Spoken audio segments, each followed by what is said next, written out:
morning and welcome to A&E TV. Today we're joined for morning coffee by Talib Hashin, the founder and managing director of TBH. Good morning, Talib. Good morning, Lindsay. Thank you for joining us. Pleasure.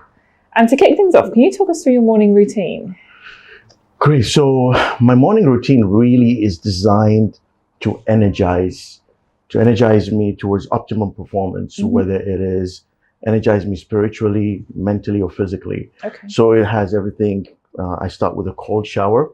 Tony Robbins swears by cold shower. And I think it's my first instance where I actually make a decision and step out of my comfort zone by actually jumping into a cold shower. It also includes starting with I replace my coffee with a cup of cinnamon tea with honey and black seed oil.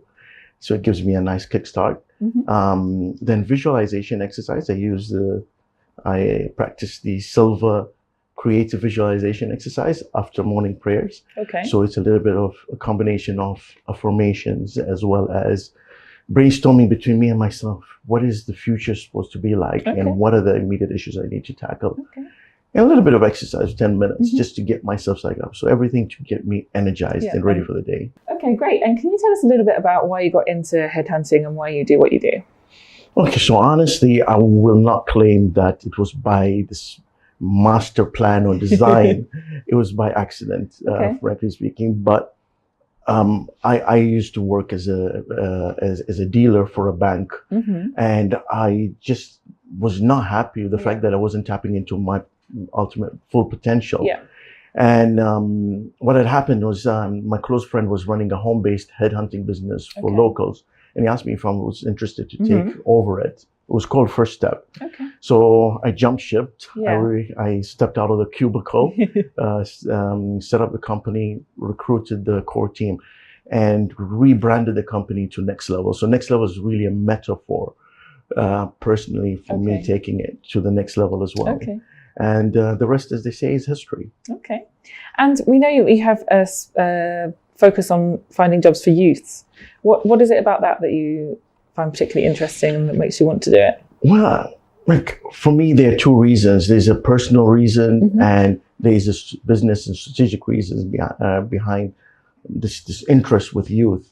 From a business strategic point of view, the youth who are in school or university, these are my potential talent pool that I would need to tap into in the future.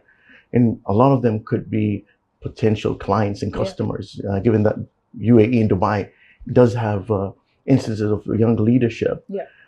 So for me, I'm motivated by the fact that I want to get them ready for the world of work and the real world out there and educated.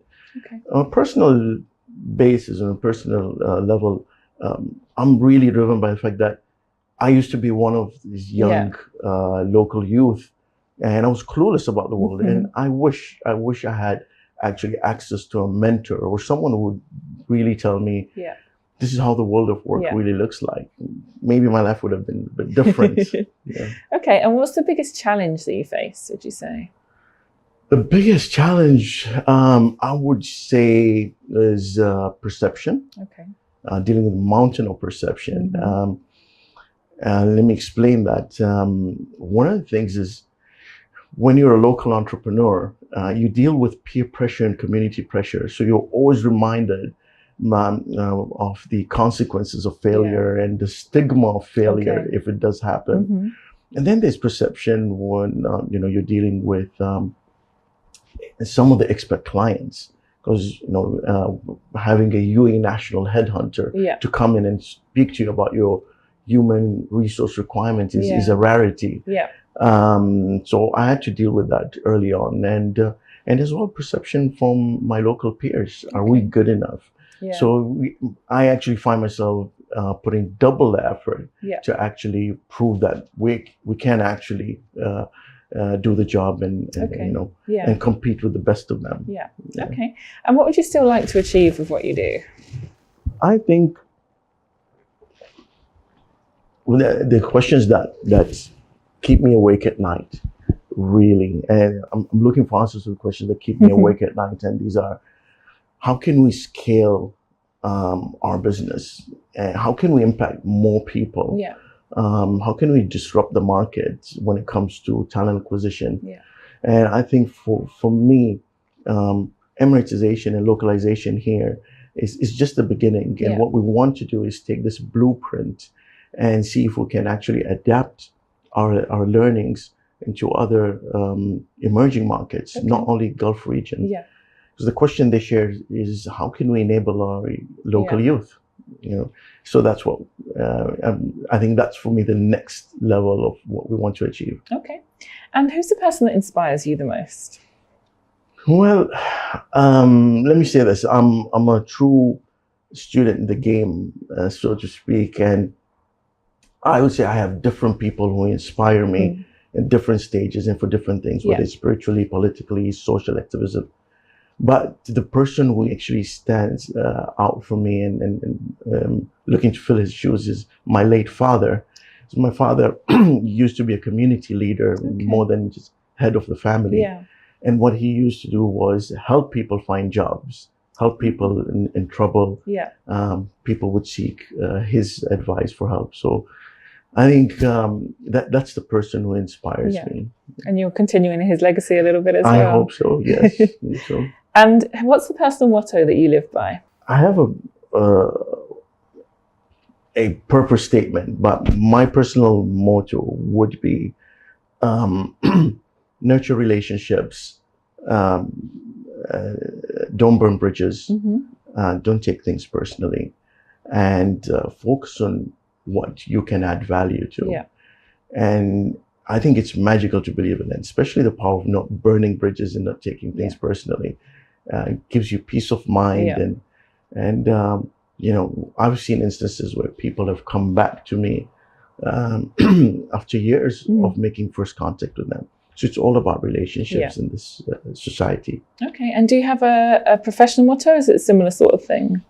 My professional motto would be, and it's something I repeat to myself every morning, and that is, how can we enable and inspire people to achieve their full potential regardless of their status quo? Okay.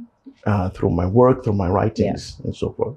And if you could give your younger self one piece of advice, what would it be? I would probably not wear the white socks when I entered my first interview when I was 18 years old. And when I got into that interview, the interviewers asked me, are you coming for a job or are you coming to play tennis? Because I wore white socks. And I always think about what would have happened if I actually didn't wear that white socks.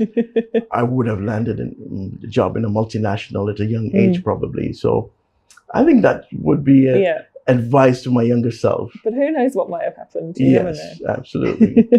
And what do you say no to? I don't need to think about that. Mediocrity. Okay. I'd say no to mediocrity. It just ticks me off. This notion of settling for less, being complacent, and if you have full potential and you choose to sit in your comfort zone and not tap into that, I think that is something I'd say no to, and it ticks me off. Okay. And for our final question, how would you like the world to remember you? Well, I'd like the world to remember me as there's this proverb, the Chinese proverb, which is give a person a fish and you feed him for a day, teach him how to fish, and you feed him for a lifetime. And I'd like to be remembered as the person who taught people to fish. Okay. It's very nice. Thank you so much for joining us today. Thank you. It's a pleasure, really. Thank you. Thank you. And thank you for watching. We'll see you next time.